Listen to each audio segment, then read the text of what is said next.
एक बार सिकंदर विश्व विजेता बनने की जो दौड़ थी, उसमें जीतता हुआ आगे बढ़ रहा था।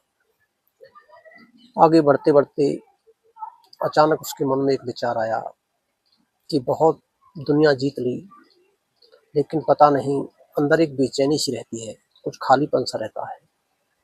जब वह आगे बढ़ रहा था, तो उसे एक बिना कपड़ों वाला साधु दिखाई दिया।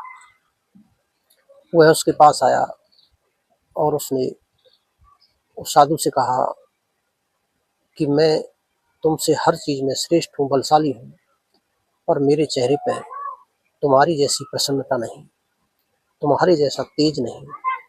सब कुछ होते हुए भी मैं खाली-खाली सा रहता हूँ, खुशी नहीं रहता, चिंतित रहता हूँ। आप जैसा कैसे बनूँ? उस साधु का नाम था डायोनिसीज। डायोनिसीज ने कहा कि तुम्हारी वजह से परेशान हो। अगर तुम्हें मेरे जैसा आनंदित, सुखी और खुशी रहना है, तो आ जाओ, मैं भी लेटा हुआ हूँ शरीर पर। ऐसी मस्ती में आ जाओ, तुम भी आनंदित हो जाओगे। अकबर ने कहा, सिकंदर ने कहा कि अभी तो मुझे विश्व विजेता बनना है। तो डायोनिसीज ने कहा कि जब विश्व विजेता बनना है, तो आनंद की बात क्यों करते हो? क्योंकि आनंद और विश्व विजेता दोनों विरोधाभास हैं। जिसको विश्व विजेता बनना है, वो आनंदित हो नहीं सकता। हाँ, आनंदित हो जाए तो विश्व विजेता बन सकता है। लेकिन जब कभी भी तुम्हें आनंद की तलाश हो, तो एक सूत्र देता हूँ कि जिस प्रकार किसी ऊंचे पहाड़ पर चढ़ना हो, तो क्या भारी सामान को लेकर आप चढ़ सकते हो? सिकंदर ने कहा नहीं। तो डायोनिसीज ने कहा, यही जीवन का सूत्र है कि जिन्हें भी परम सुख चाहिए, उन्हें अपनी इच्छाएं हैं, इच्छा रूपी जो वजन है, उन्हें कम करते जाना चाहिए। मैं आवश्यकताओं को कम करने की बात नहीं कर रहा। मैं धन के विरोध में नहीं, मैं पद के विरोध में नहीं, मैं मकान के विरोध में नहीं। डायोनिसीज ने कहा, मैं विरोध में नहीं हूँ, लेकिन मैं कहता हूँ कि जितनी जरूरत है, उतने में जिस दिन रहना तुम सीख जाओगे, उसी दिन तुम्हें आनंद मिल जाएगा।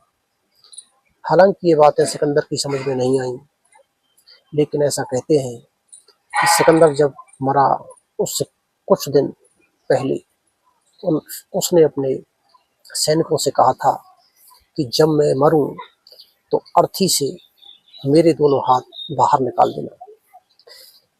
ऐसा उसने इसलिए कहा था कि व्यक्ति जब जन्म लेता है, तो मुट्ठी बंद होती है। मुट्ठी बंद इस बात का प्रतीक है कि वह अपने साथ कुछ संस्कार लेके आता है, लेकिन जब जाता है तो खाली हाथ जाता है। खाली हाथ का मतलब ये है कि वो यहाँ प्रकृति से कुछ नहीं ले जाता, लेकिन इसका अर्थ ये नहीं है कि वो बिल्कुल खाली हाथ जाता है।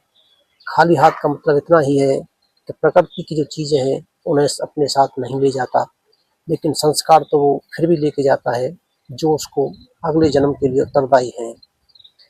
तो मैं ये कहानी इसलिए कह रहा हूँ कि जिन भी साधकों को आनंद चाहिए जीवन में, वह अपनी आवश्यकताओं में जीना प्रारंभ कर दें, और जैसे जैसे उनकी आवश्यकताएं और इच्छाओं में अंतर जिस दिन वो समझना प्रारंभ कर देंगे, धीरे धीरे अंदर की यात्रा प्रारंभ हो जाएगी।